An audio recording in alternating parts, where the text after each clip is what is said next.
Gate पास कैसे check करें? आज का हमारा जो वीडियो है वो गेट पास के संबंधित है। जब गेट पास हमारे हाथ में आता है उस वक्त हमें गेट पास में क्या क्या चेक करना होता है ये हमें पता होना चाहिए। और अगर इसमें हमसे कोई गलती होती है तो उस वक्त हमें इसका बहुत बड़ा हर्जाना भरना पड़ सकता है। जैसे कि हमारी नौकरी भी जा सकती है या तो फिर हमारी साइट भी चेंज कर दी जाती है। ऐसी कोई भी दुर्घटना आपके साथ ना हो, इसलिए हमने इस वीडियो में गेट पास के संबंधित कुछ महत्वपूर्ण बातें बताई हैं, इसलिए आप इसे अंत तक जरूर देखें। चलिए अब हम वीडियो को शुरू करते हैं। पहले हम देखते हैं कि गेट पास किसे कहते हैं। तो गेट पास यह एक प्रकार का दस्तावेज होता है जो हमें किसी भी कॉर्पोरेट ऑफिस या बिल्डिंग से कोई भी वस्तु बाहर ले जाने की अनुमति देता है। गेट पास कितने प्रकार के होते हैं? तो गेट पास ये दो प्रकार के होते हैं, एक रिटर्नेबल गेट पास और दूसरा नॉन रिटर्नेबल गेट पास। रिटर्नेबल गेट पास तब दिया जाता है जब किसी बिल्डिंग प्रीमाइसेस से कोई वस्तु सर्विसिंग के लिए बाहर जा रही हो और कुछ वक्त के बाद वह वापस आने वाली हो, तब उसे रिटर्नेबल गेट पास दिया जाता है। और नॉन रिटर्नेबल गेट पास तब दिया जाता है जब कोई वस्तु वेस्टेज या तो कोई स्क्रैप मटेरियल बिल्डिंग से बाहर जाता है जो वापस आने वाला नहीं है, तो उसे हम नॉन रिटर्नेबल गेट पास देते हैं। चलिए अब हम देखते हैं कि हमें गेट पास में क्या क्या चेक करना होता है। इसमें पहले आता है डेट। जब हमारे हाथ में गेट पास आता है उस वक्त हमें सबसे पहले उसमें गेट पास की डेट देखना है, जो करंट डेट या प्रेजेंट डेट होनी चाहिए। मतलब जिस दिन मटेरियल जा रहा है उस दिन की डेट उस गेट पास पर होनी चाहिए। फिर आता है कंपनी का नाम या वेंडर का नाम। ठीक उसी तरह हमें उस गेट पास पर कंपनी का नाम या उस वेंडर का नाम देखना है जो उस मटेरियल को लेकर जा रहा है।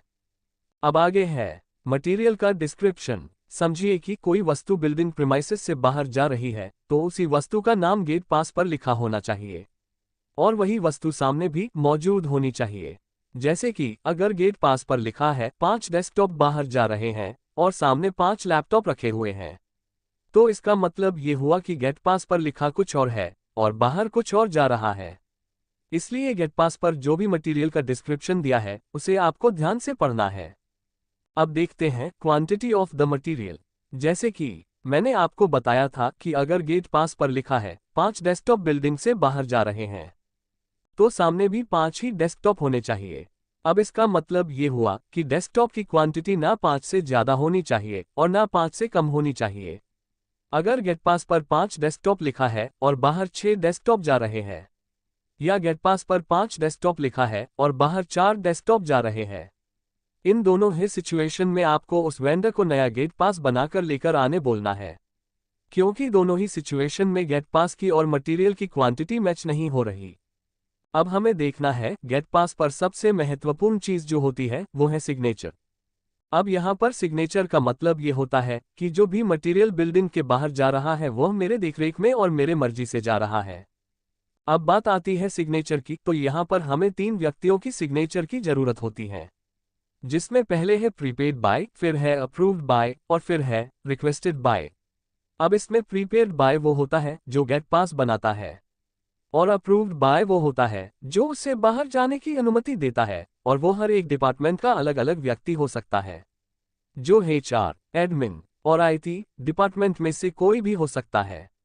और अब आखिर में है रिक्वेस्टेड बाय। ये वो होता है जो उस मटेरियल को बाहर लेकर जा रहा है। अब इसमें एक चीज बहुत जरूरी होती है और वो ये है कि हमें कैसे पता चलेगा कि जो सिग्नेचर किए गए हैं वह योग्य है और उसी व्यक्ति ने किए हैं। तो इसका जवाब है कि हमारे पास एक फाइल होती है जिसमें सब डिपार्टमेंट के ऑथराइज्ड पर्सन की सिग्नेचर की कॉपी होती है। अब हमें गेट पास पर किए हुए सिग्नेचर और उस फाइल में किए हुए सिग्नेचर को चेक करना है कि दोनों एक ही जैसे हैं या नहीं। और अब अंत में हमें ये देखना है कि अगर गेट पास रिटर्नेबल है तो हमें उसकी एक्सपेक्टेड रिटर्न डेट यानी कि उस मटेरियल की वापस आने की तारीख हमें मालूम होनी चाहिए।